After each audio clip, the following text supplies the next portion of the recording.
What's up guys, Earl Sumo Bully Kennels, and today I'm going to show you how to do your own progesterone test at home. So stick with me and find out. For you guys who are new to the channel, welcome, have a seat. Do me a favor, please like and subscribe. My job is to deliver educational content. You guys have been rocking with us. Thank you so much for all the support. We are truly humbled by the amount of support and comments that we get, so thank you guys. Without further ado, let's get to it.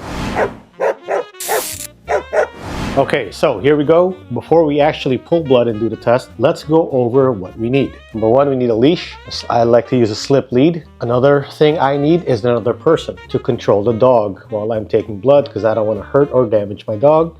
And when we pull the blood today, my son will be helping us. Next tool up, glasses, because I can't see.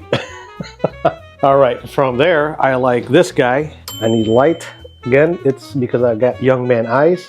So I like this tool to help me. From what order? Let's start with the needle. I like this needle right here I get from Amazon. It's a 3 ml needle, 1 inch. And it will pull up to 3 milliliters. So this is the kind of needle I like. I like this thickness of a needle. It's easier to get into the vein and pull blood. Comes in this packaging right here. They come like this. I already got that one open for you guys. So there it is. And this is a 50 pack, guys, when I buy them. Okay, next up, tourniquet.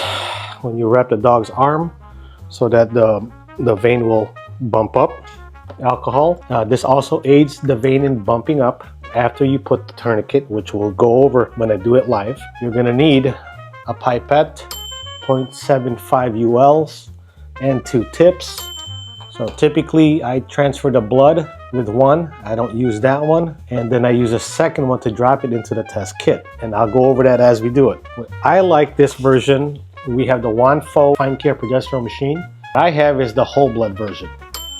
I like this because 1, it saves a lot of time, and 2, I have to pull less blood from the dog. The old way, serum, you would have to pull at least 2 to 2.5 milliliters of blood, spin it down for 15 to 20 minutes, extract the serum, mix it into the buffer solution, and then basically shake it up in a centrifuge or a vortex, then drop it into the test. This saves us a lot of time. I like the whole blood. It's $3 more per test. So instead of $9 per test, this is $12 per test. But the time savings is well worth it. I'll spend the $3 extra to save time and more efficiency. So when you buy this, what comes inside are 10 test strips like this. It's going to come with this. This is the buffer solution is going to be inside, and this is specific for whole blood. 2 tests that we can run is whole blood or serum. What we're running today is whole blood. Here's what the packaging looks like, and then you're going to get the chip. Now that we have everything, other tools that I'm going to use, I'll go over the machine real quick.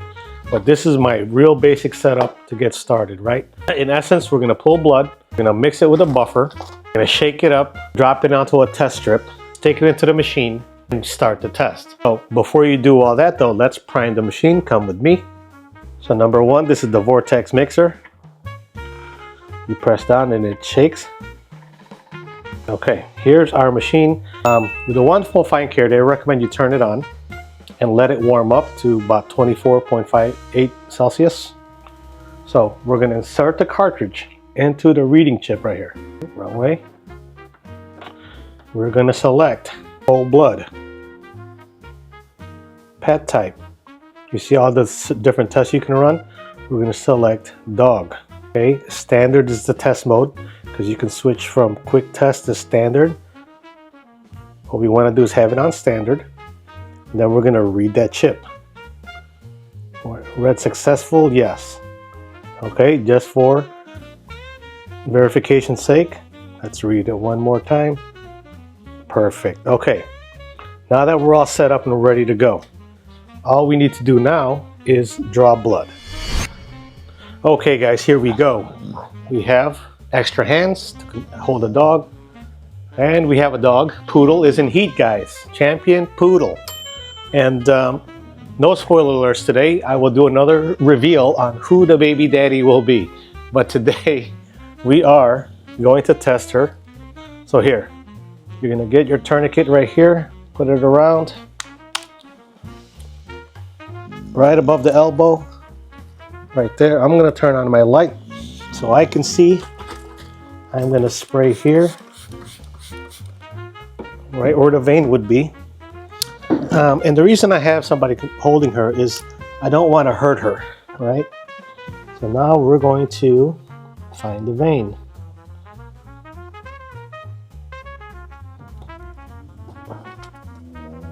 A little bit tighter, trying to get that vein to pop out. Okay guys, so when pulling blood, you gotta find a vein and you gotta be a little patient. So sometimes it takes multiple tries to find that vein. Sometimes a dog is not veiny. It's difficult to find that vein. But there you go, that's all I need right there. 1.5, actually I could have did with just one. So I'm going to release this tourniquet. Okay. Cover my needle so no one gets poked. Right. I'm going to spray the site with alcohol, put some pressure and wipe it down. So the point of somebody holding her, she would hold still for me. The point of somebody holding her is I don't want her to move her arm and bend the needle inside the vein, which can collapse the vein and cause damage to your dog. So right here, nothing is bumpy, that's good, see? And you see guys, she didn't squeal, she didn't, cry or anything. It doesn't hurt her. And this is why it's important, right, when the dogs are younger, to desensitize them, hold them up like this and do things like this.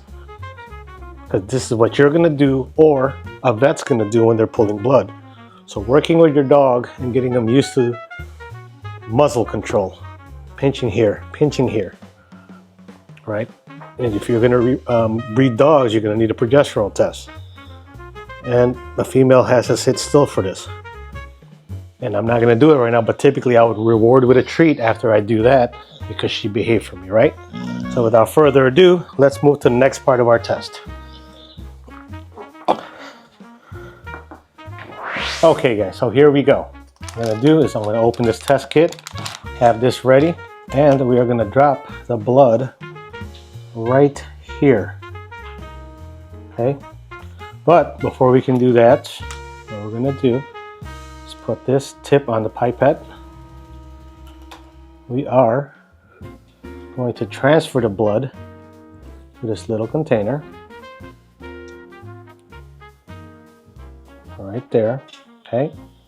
We're gonna cover our needle so we don't have any accidents. Let's be safe. Let's work neat. Let's work safe and clean. Now, next thing is I'm going to need the buffer solution, all right? So what I'm gonna do now is I'm gonna pull 0.75 ULs from here and mix it with my buffer, right? So here we go.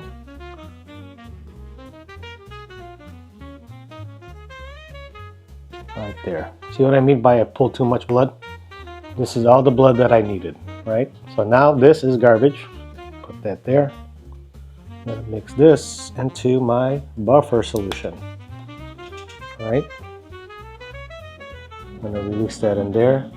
And that is the correct ratio, guys. The buffer solution plus that amount right there, 0.75 UL. Now, I'm gonna take this to my vortex mixer. If you don't have one, you could do this. However, I have a vortex mixer, so we're gonna mix it there. But before that, I'm gonna get this ready to pull and transfer, okay? Here we go. On these vortex mixers, you just push down. And I normally hold it there for about 10 to 15 seconds. Okay, I like that. With a fresh tip, this is mixed with a fresh tip, I'm gonna pull the same 0.75 ULs right there. Now even this is garbage now, right? And I'm gonna put this right into this egg right here where the circle is. And I'm gonna drop all that in there. Perfect. Now what I'm gonna do, what I like to do, it's kind of like a felt material in there.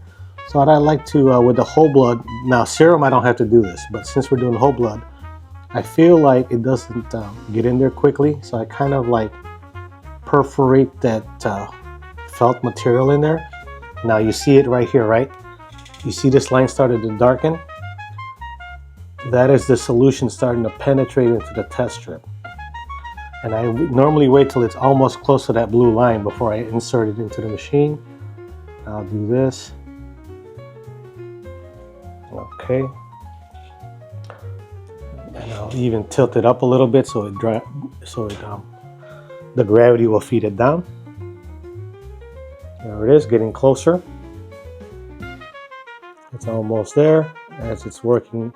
And as soon as it gets closer to that blue line, I'm going to insert it in the machine, and the test will take us 15 minutes. So here we go. I like that. I'm going to go to my machine now. Follow me.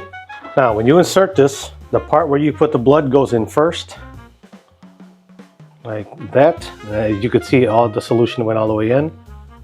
Make sure it's bottomed out right there. Now, for safety, for precaution, I'm going to read the chip one more time. Check. Whole blood. Yes, whole blood. Pet type, dog, perfect. Read chip one more time. Read successful, yes. Standard test, and start.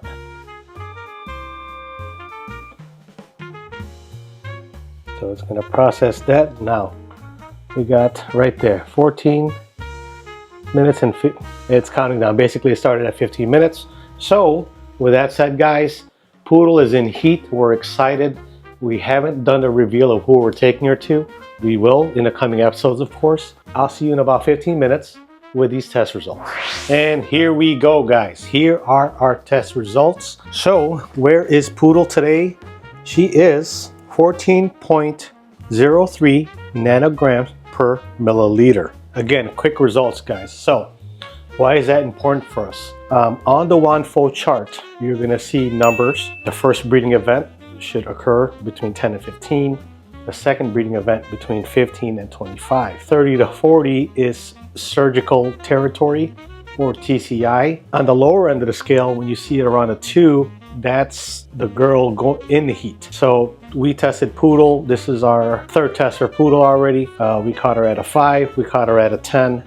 Now she's at a 14. This is her first breeding event. And typically I like to do 2 AIs during a girl's heat. So I combine the Wondfo with the traditional, right? Some girls have prolonged heats and extended heats and even split heats. The old school method is from first sign of blood, you breed day 9, day 12, day 13. Now, typically you would breed twice. Get it early, day 9, and then breed her day 12 because the sauce can live inside of the girl for another 2 or 3 days. So by breeding a girl twice, you're covering windows. If you did the old school way, you would breed day 9, day 12.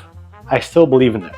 However, what a progesterone test is makes it very accurate for us if a girl is going to prolonged heat or what they call extended heat or split heat. So Poodle is regular. Her numbers are regularly climbing.